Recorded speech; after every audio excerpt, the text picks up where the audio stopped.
Les 5 candidats à la candidature du parti à la présidentielle de 2023 se sont désistés en faveur du candidat Moïse Katumbi Chapot.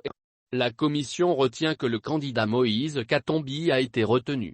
La plénière a pris acte, a dit le président du bureau après concertation avec les candidats Laure Niamba, Barthélemy Kalambayi, Abel Amindala, les députés Tania Mukolo et Daniel Safu.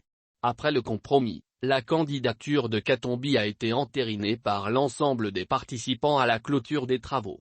Opposé désormais à l'Union sacrée, Ensemble appelle ses cadres au niveau de chambres délibérantes, Assemblée nationale, Sénat, Assemblée provinciale, au niveau des exécutifs national et provincial à tirer les conséquences.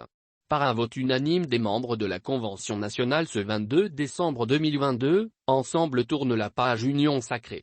Nous voulons travailler pour un Congo meilleur par rapport à notre ambition.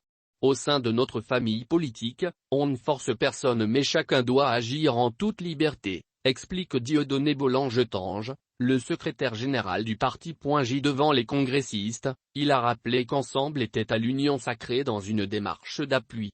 Nous étions dans une démarche d'appui. Nous sommes partis avec un cahier des charges. Nous leur avons dit ce qu'il faut faire si vous voulez que les choses bougent. Il n'y a jamais eu de suite, a-t-il précisé. En plus, Bollange-Tange assure qu'il n'y a jamais eu un quelconque compromis au sein de l'Union sacrée sur la candidature de quelqu'un, d'autant plus que cette plateforme n'a jamais été électorale. Aucun débat.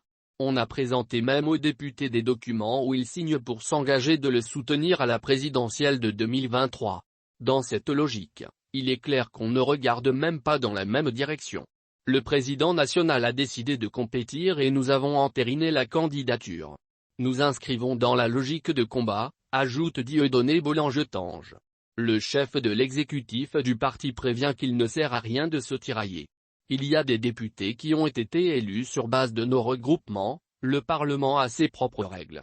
C'est en vertu de l'option prise que les députés nationaux vont tirer les conséquences. Nous avons également des personnalités connues qui sont en train de servir le pays. Nous laissons les autorités des institutions publiques et les autorités concernées à tirer les conséquences. Il y a des lois qui règlent tout. C'est suffisamment explicite. Ils sont suffisamment matures pour se déterminer, a-t-il insisté.